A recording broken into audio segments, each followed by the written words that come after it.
Ahí está. ¿Cómo anda, don Julio? Lo tenemos al aire. Bien, ¿Cómo está? bien, bien, bien. Muy amable, muchísimas gracias. Un verdadero honor para nosotros que esté en comunicaciones. Nos saludamos de acá de Futuro Peronista. Mi nombre es Cristian Bacaro y acá estamos con el compañero Colman también. Gracias, Julio, por atendernos. Bueno, Para empezar, Julio, recién estábamos hablando, vos fuiste parte de un proceso importantísimo en la historia del peronismo y justamente se cumple un aniversario más, un cumpleaños más de General Perón, como fue en el día de ayer, y quería consultarte un poco qué memoria tenés de aquellos años.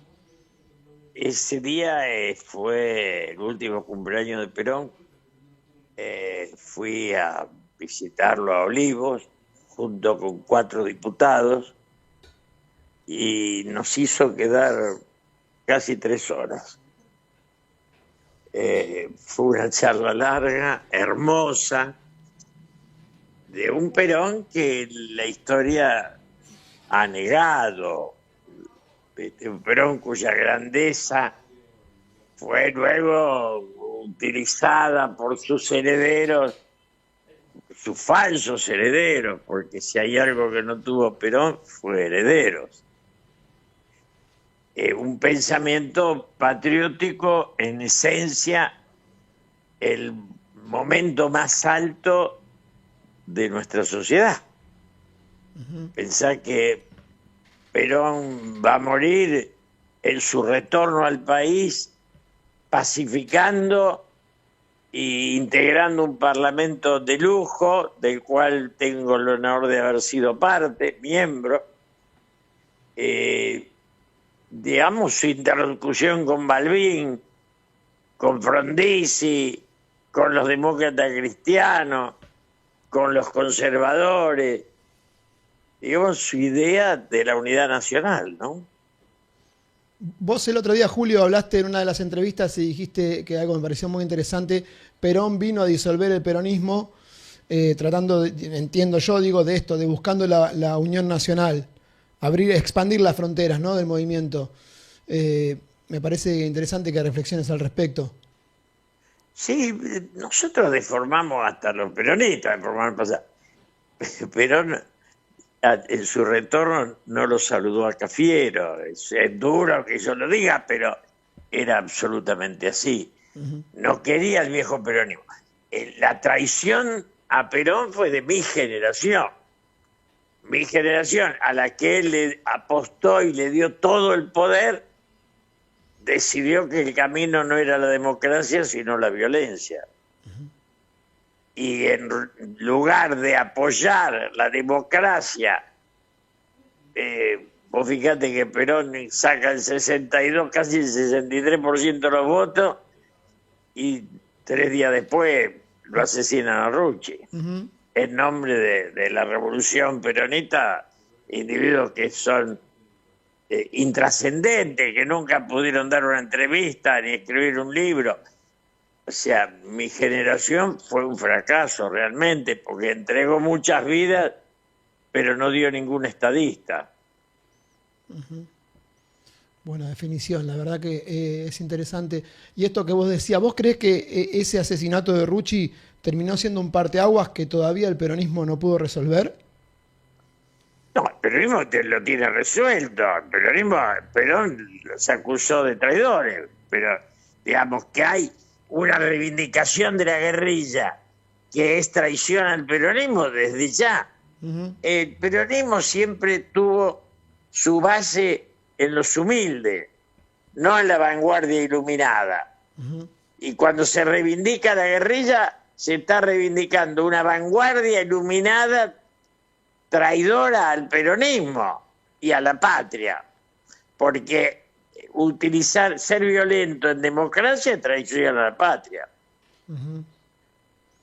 ¿Y por qué crees, Julio, que a la hora de revisitar aquellos años, muchas veces poniendo en valor a esta vanguardia que vos mencionás, se suele invisibilizar tanto a la resistencia de los 60?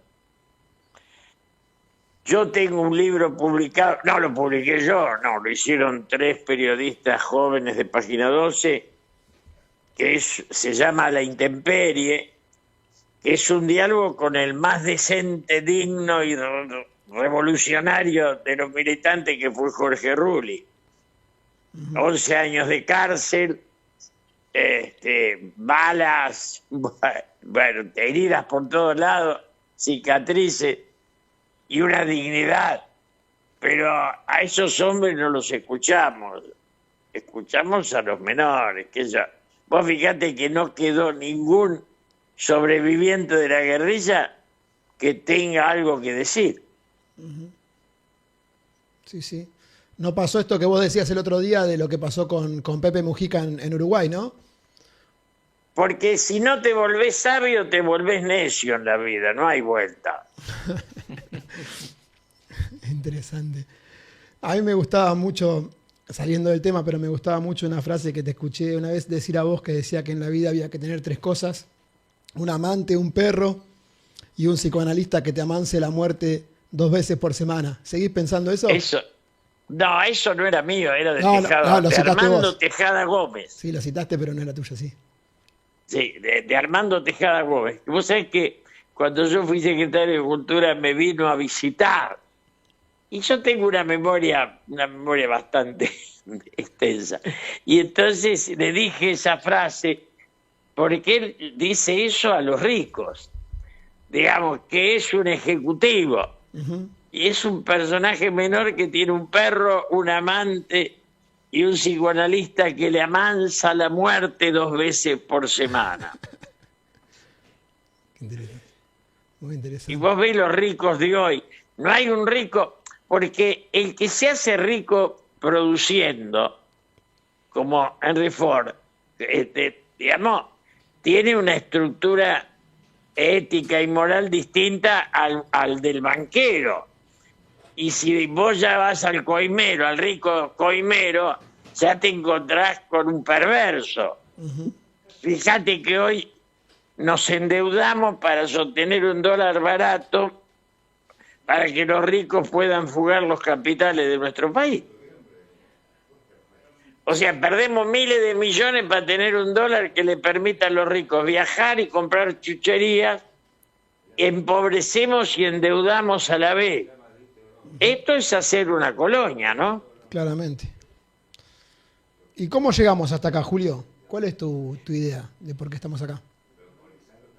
Yo lo acompañé a Néstor, tuve diferencias con Cristina y Cristina cayó en manos de una concepción. A ver, yo te digo, Jorge Tayana, persona a la que respeto, pero en una entrevista ayer le preguntan si Maduro es una dictadura y da vueltas para decir que es una dictadura. Pero nunca soportó a Fidel Castro. O sea, hay cosas que nosotros somos democráticos porque fuimos transparentes en todas las elecciones. O está el voto del pueblo. Los antiperonistas necesitan matar y destruir. El peronismo tiene el voto. Por eso la guerrilla es traición, porque usar la violencia cuando el pueblo te apoya es de demente.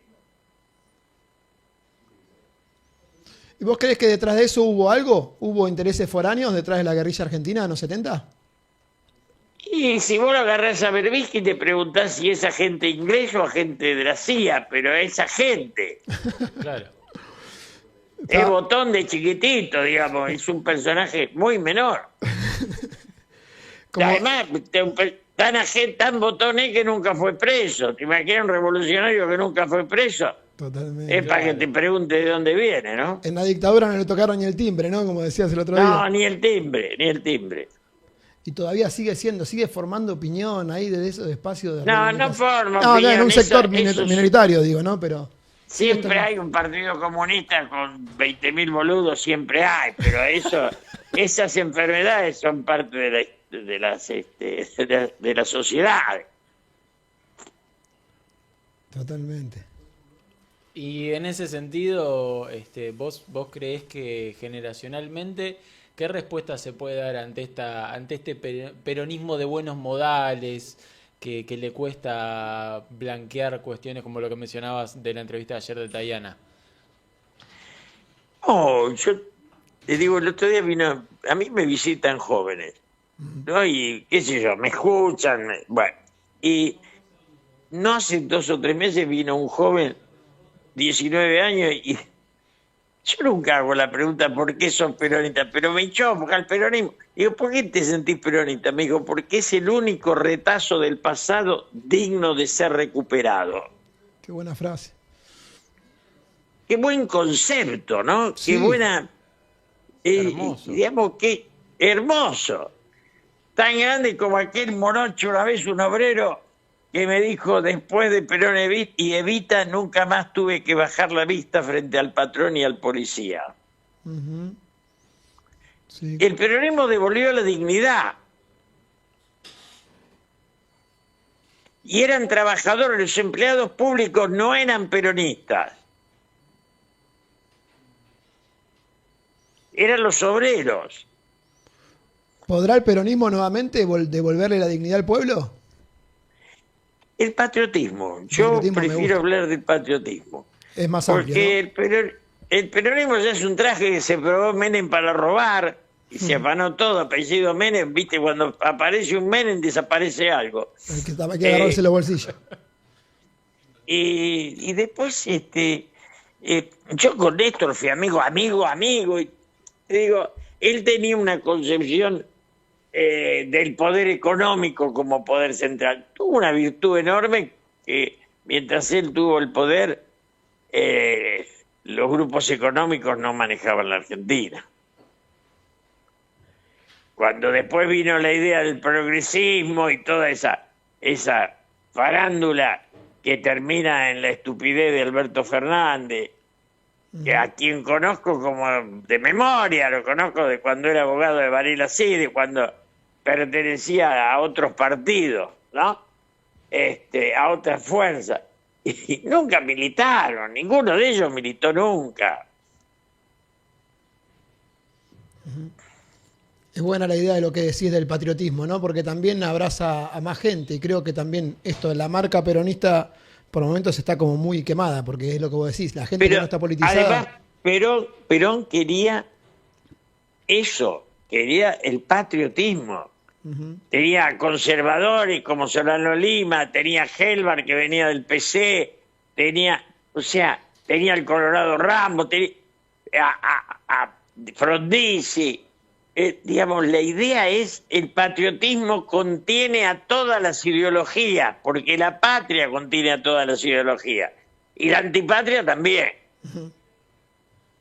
Cuando se habla de movimiento, se habla de eso, del patriotismo, eso que en Brasil no hay antipatria, todos son patriotas, hasta Bolsonaro es una expresión de la patria.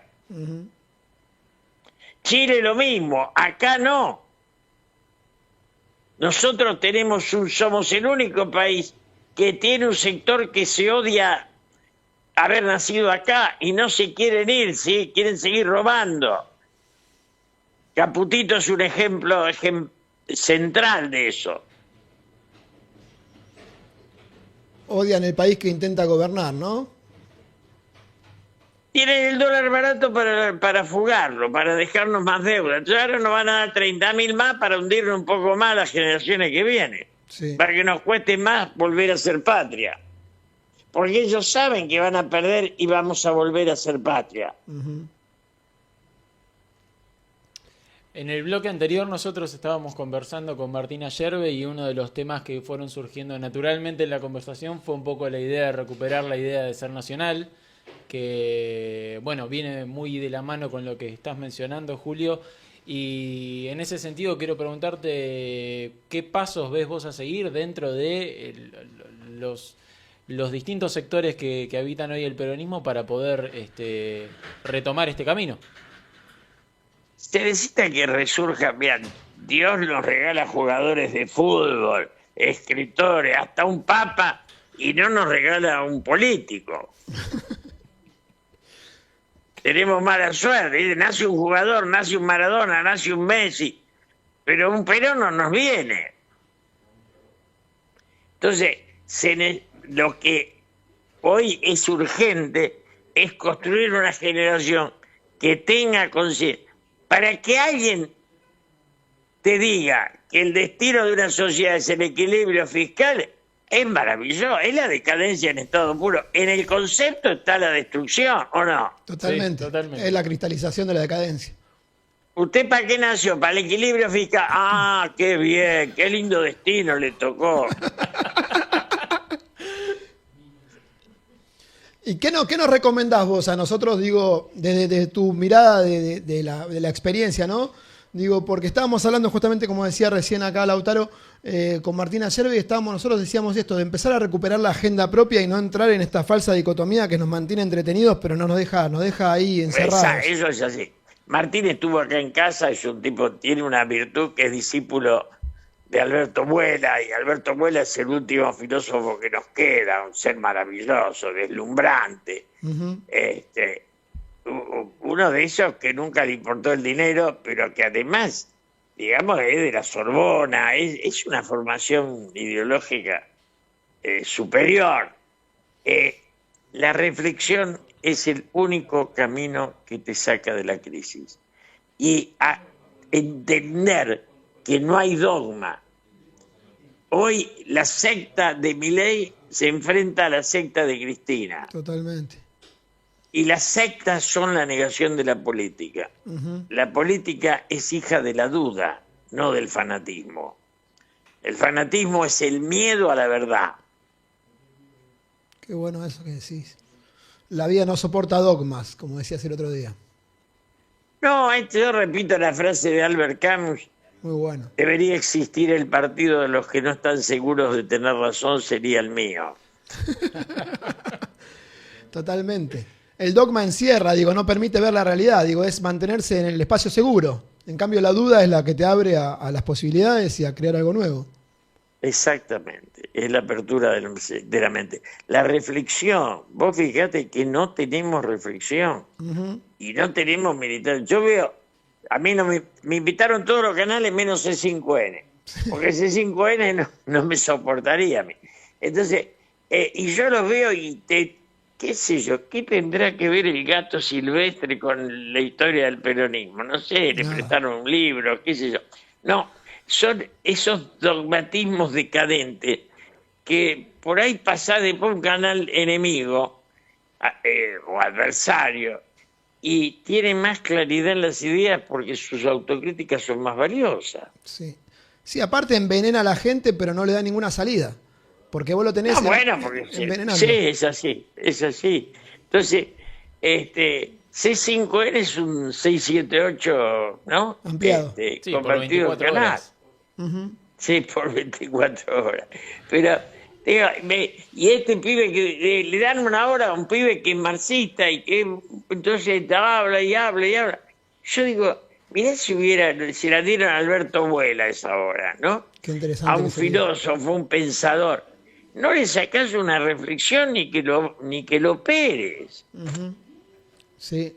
Sí, de hecho a mí me pasa también que a veces me pongo a mirar cosas viejas por YouTube, ¿no? Y digo, con las diferencias que uno puede tener con el pensamiento de Mariano Grondona, pero vos mirabas ese programa y veías que había un debate político más profundo. No, más bien, Mariano Grondona fue mi profesor. Uh-huh. Y era liberal en serio. Totalmente. O sea, vive todavía. Sí, sí, lo sé, sí. Está muy enfermo, pero vive todavía, sí. Vive, sí. Pero el tema central es que el peronismo, digamos, el patriotismo, tiene que ser la expresión del mayor nivel de conciencia y reflexión de una sociedad. Uh-huh. Estamos obligados a eso porque ese es el destino, porque si ellos tienen la guita, nosotros tenemos que tener el pensamiento. Yeah. Ahora, si a la guita la enfrentás con guita y sin idea, pues ganó la guita, hermano. ¿Qué querés? Le ponés a Alberto Fernández enfrente y nace Milei. Totalmente. Haber elegido a Alberto Fernández. Cuando eligió a Scioli, yo me enojé tanto que fui a apoyar a Macri. Uh-huh. Me preguntaban por qué. Porque yo prefiero que gane el enemigo a no un traidor que usurpa mi causa. Totalmente. Porque el daño es mayor, porque la causa queda El mancillada. daño es mayor. Yo no quiero que mancillen mi idea. Totalmente. Entonces, y tenía tanta razón que Scioli terminó siendo este cachivache que soy. Sí, vacío. Un tipo vacío. Lo escuchabas hablar y te dabas cuenta que no tenía ningún contenido. Repetía una frase con siempre para adelante, parecía un pastor de autoayuda más que un político. Sí, claro, sí, viva la gente, viste esas boludeces que aparecen, que son maravillosas. Pero nosotros tenemos que reflexionar. Si reflexionamos, los derrotamos. Sin reflexión no hay futuro. Muy bueno. Muy bueno. Y yo con Acerbe, que estuvo acá en casa, le dije, no tengas tan claro todo, porque la opinión de los demás ingresa cuando vos dudás. Y si vos no dudás, no lo dejás entrar. Sí. Vean que lo respeto y lo admiro al pibe, ¿no? Pero te es quiero decir, interesante. Sí. Sí, no es a libro cerrado, digo. Esto es no es dinámico. a libro cerrado, porque si vos me tirás una cosa a libro cerrado y tenés todo resuelto, ¿yo dónde entro? Claro. Que aparte de esa creo que es la mayor virtud que tiene nuestra doctrina, ¿no? Por algo es una doctrina viva. Pero Perón decía que la historia no se la inventa, se la cabalga. Y ayer fui en streaming y le dije, ya me hinchaba, le dije, mira, Maimónides, para llevarlos un poco atrás y a un pensador judío, fue el primero que yo escuché, debe haber habido 100 antes, los griegos, que dijo la realidad es más importante que la idea. Y esto es clave, la realidad, porque ¿qué tiene el marxismo, qué tiene el kirchnerismo, qué tiene el mileísmo? Creen que la idea, viste, que la estabilidad de la moneda es más importante que la vida de los hombres. Que no es un instrumento meramente. Entonces, si vos te vas a casar, no hacés cuenta de cuánto te va a costar. Yo digo siempre, ni en la tribu el contador era importante. Estaba el cacique, el brujo y el guerrero, no estaba el contador en la foto. Sí. Yo tengo un amigo que siempre dice, si los economistas fueran importantes serían los dueños de las empresas y no los asesores. Totalmente. Es claro, es una herramienta, pero no es el fin, digo. Acá se confunden los fines con los medios. Es toda una... El economicismo es la decadencia del ser humano. Los humanistas eran el romanticismo, los griegos, el renacimiento, nuestros orígenes. Viste, en el Martín Fierro no hay ningún contador, hermano, no me jorobes, dale. Y yo lo escucho a Milei y me da un calor y la cantidad. Ayer veía una mujer de la que fui amigo que decía, no, pero el equilibrio fiscal es primo hermano del desequilibrio mental. Gran frase, gran reflexión. Sí. Pero en serio, no podés creer en eso. Sí. Entonces, vos gastás 1.000, 2.000 palos verdes para impedir que suba el dólar. O sea, si el dólar es falso, ¿para qué lo pones falso? Para que lo fuguen. Y ahí eso rompe el equilibrio fiscal, ¿o no? Totalmente. Un poco más que los discapacitados y el Garrahan, ¿no? Sí, claramente. Si uno viese lo que se paga de interés diario, digo, ahí te das cuenta de que lo otro es mínimo comparado con eso. Pero bueno, está al servicio de esos sectores y el trabajo de ellos es ese, digo, básicamente endeudarnos y fugarla. Mira, yo insisto con una frase de Gramsci que el otro día Pañi planteó. Me gustó mucho la entrevista de Pañi con Kicillof. Me gustó mucho que Kicillof fuera a La Nación Más y que el ministro fuera a explicar a la América 24 Wiñaski del triple crimen. O sea, me interesa que ese sector se abra a los medios que no son los propios, porque si vivís adentro del C5N ya sabés que estás muerto, hermano. Totalmente. De ahí no hay salida. Y de hecho en Pagni también se encuentra una persona reflexiva con la cual uno no puede compartir todo lo que diga, pero se encuentra algo de pensamiento en la televisión, digo, que es bastante difícil. Pero escúchame, al lado de C5N es la Sí. Biblioteca de Alejandría. Totalmente, yo lo miro, digo, y ves eso, digo, ves una persona intentando pensar un modelo de país. De hecho, su libro El Nudo, que habla sobre el conurbano, es muy interesante. Un gran tema que Pero tenemos. vos digo. fijate que si ellos tienen la guita y el pensamiento, quiere decir que nosotros no estamos mal en el mundo, hermano. Sí. A nosotros nos quedaron una serie de estúpidos que repiten versos que no saben ni el contenido. Sí, sí, totalmente. ¿Y vos crees que Cristina, bueno, o el kirchnerismo en sí, comete el mismo error de que hablábamos antes, ¿no? Que pasó en los 70, de creerse una vanguardia iluminada, de que tiene la verdad y que dejó de lado lo material, lo real, lo que pasaba en la realidad y que por eso terminó perdiendo y terminó pasando esto que Milei hoy en día es presidente? Yo fui amigo de Cristina. Amigo quiere decir amigo. Sí. Debo haber sido el primero a quien le dijo que habían decidido que Néstor fuera el presidente y no ella. Ella y yo fuimos solos a la asunción de Duhalde, porque Néstor no quería ir y me dijo acompañala vos. O sea, Cristina nunca lo quiso a Perón y nunca aceptó, digamos, que las bases son más importantes que las minorías lúcidas. Por eso eligió a todos los tipos esos que eligió, que además no eran minoría lúcida, porque no son vanguardia de nada. No, ni lúcidos, claro, son minorías, no son lúcidas. Son minorías, no son lúcidos. Y entonces haber puesto los derechos humanos por encima de los derechos sociales es una gorilada.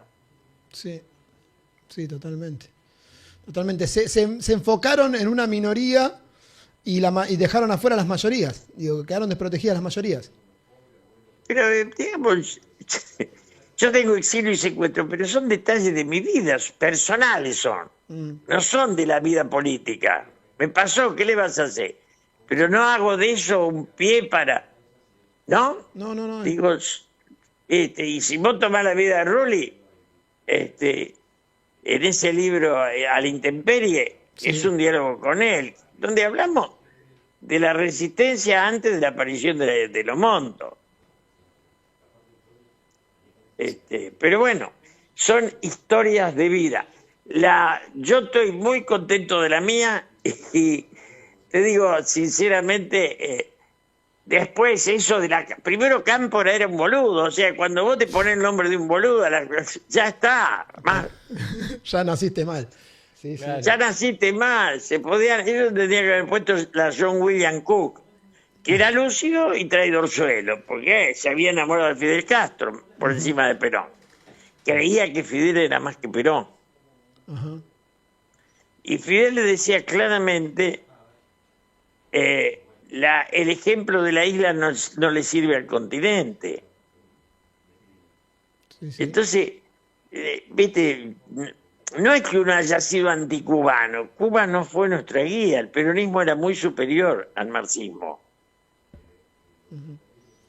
Porque tenía esta virtud también, ¿no? De lo que hablábamos recién, que no es un dogma, básicamente, es otra cosa. Pero además decía ni yanqui ni marxista, porque era la patria, era la forma, digamos, el nivel más alto de ser patriota en la Argentina fue ese. Muy interesante. La verdad que Julio, es interesantísimo hablar con vos y la verdad que esta labor que también haces, creo que con todo gusto, de poder hablar. Nosotros somos un medio chiquitito, digo, somos dos personas que no nos dedicamos a esto, trabajamos otras cosas, pero que tenemos ese mismo interés por la patria, como vos decías, y que nos atiendas, que hayas sido tan gentil. Esto que vos decís, que toda la semana te reunís con jóvenes para charlar, es una tarea que creo que es importantísima y la valoramos mucho, sinceramente te lo decimos, ¿eh? Ayer al final me cansaba, porque entre los Zoom, los comas, pero no escúchame, es un regalo de la vida. Si a los 83 años nadie te da bola, te morís de aburrido. ¿No? Totalmente. Entonces, lo importante es eso, que tener algo que decir. Sí. Digamos, cuando vos sentís que tenés algo que decís, sentís que tu vida tuvo un sentido. Buenísimo. El otro es acumular guita. Yo no lo llegué. 7 horas me dio el Santo Padre como papa. Solo a él y a mí. 7 veces 1 hora. Qué regalo. Y eso es lo grande de mi vida. Los demás son boludeces. Lo demás no existe, claramente. Sí. Nada, Julio, no te queremos molestar más. Te agradecemos. Nada, algún día te iremos a visitar para poder charlar en profundidad. Cuando quieran, yo vivo en Santa Fe, entre Libertad y Talcahuano, frente a la Casa del Teatro, y charlamos y y filosofamos que en el fondo eso es vivir, pero también es construir. Espectacular. Hermoso. Hermoso cierre. Nada, gracias Julio. Hasta siempre. Gracias Bueno, a ustedes. nos mantenemos en contacto Chao. con vos. Hasta luego. Chao, chao. Chao.